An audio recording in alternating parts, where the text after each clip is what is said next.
Thanks for tuning in. You're watching ARIRANG News Break on this Tuesday, June 5th. I'm Han-daeun in Seoul.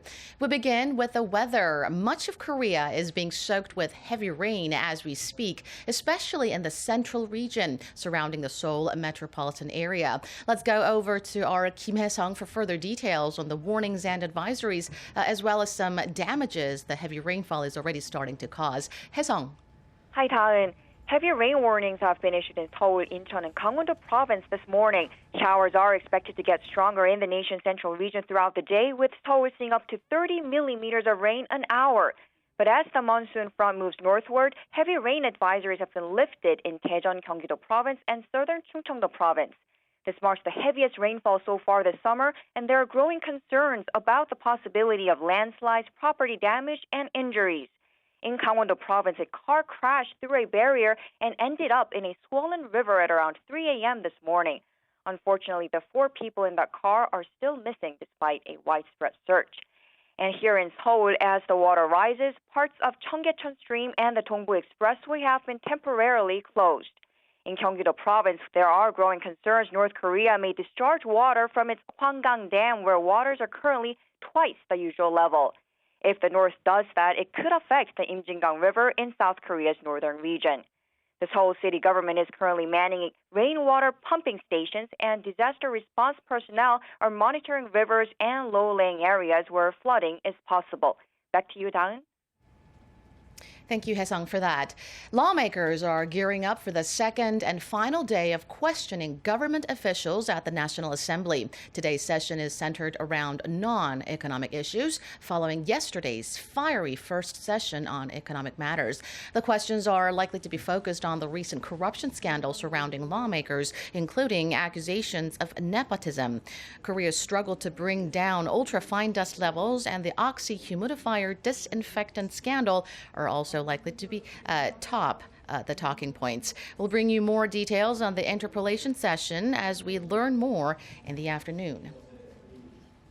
Saudi Arabia was hit with 3 separate suicide bombings on Monday near one of Islam's holiest sites. No group has claimed responsibility, but suspicion is likely to fall on Islamic State militants. With the ongoing acts of terror, NATO has pledged to provide assistance in the anti-ISIS operations. Kim Mo-gyun tells us more. At least 4 security officers were killed and 5 wounded when a suicide bomber detonated his vest near the Prophet's Mosque in Medina, one of the holiest sites in Islam. The attacks came as Saudis prepare to break their fast on the penultimate day of the holy month of Ramadan. Ahead of the attack in Medina, 2 other cities were also struck by terrorists. The security spokesman for the Interior Ministry said that security personnel were suspicious about the movements of a man. When the security staff took the initiative, he blew himself up with an explosive belt. This resulted in his death and the wounding of 2 security staff. A suicide bomber detonated a device near the U.S. consulate in Jeddah after the first bomb attack hit the city of Qatif, home to many minority Shia Muslims. No one aside from the bombers died in those attacks. There was no immediate claim of responsibility, but it's thought the so-called Islamic State was behind the attacks as the targets closely coincided with the group's enemies. With the ongoing threats, NATO leaders have announced they will approve the use of the airborne warning and control system to help fight the Islamic State. Officials say AWACS planes will be able to fly to Turkish or international airspace and added that it could peer electronically into ISIS strongholds in Syria and Iraq.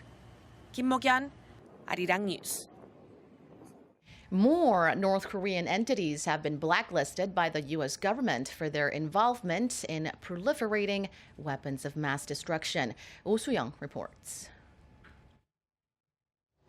The United States has added 3 North Korean companies and 1 businessman to its list of sanctioned entities. The State Department on Monday disclosed a new list of firms and individuals from countries including North Korea, Russia, Iraq and Iran, naming 36 entities involved in the proliferation of weapons of mass destruction. For North Korea, the targeted entities include the General Department of Military Cooperation, Taengpil Trading Corporation and Namung Trading Corporation, and an individual called Kang Moon-gil, believed to be the head of the latter company. Namung Corporation, based in China, has been involved in purchasing aluminium tubes and equipment for Pyongyang's uranium enrichment program, while Kang is known to have procured military supplies for nuclear weapons development. The 2-year sanctions take effect on Tuesday, freezing all assets within the United States, as well as prohibiting entry into the country and transactions with Americans. Oh Soo-young, ARIRANG News. Britain's decision to bid farewell to the European Union is causing some instability around the world, and Korea is no exception. The initial shock has subsided, but an uncertain future and market volatility is having an impact on Korea's foreign exchange holdings. Hang Ho-jun explains. The instability continues. The Bank of Korea announced on Tuesday that Korea's foreign exchange holdings have fallen by $1 billion compared to the amount recorded in May.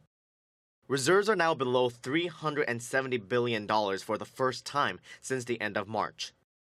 The central bank attributes the decrease to the fall in the value amount when converting foreign currency assets, including the British pound and other currencies, into US dollars. Ever since the UK voted in favor of Brexit, the value of British pound has plunged 8% and euro 0.2% from where it was in May. Hwang Ho-jun, ARIRANG News. And that wraps it up. Keep it tuned to ARIRANG for more domestic and global news updates throughout the day. Thank you for watching.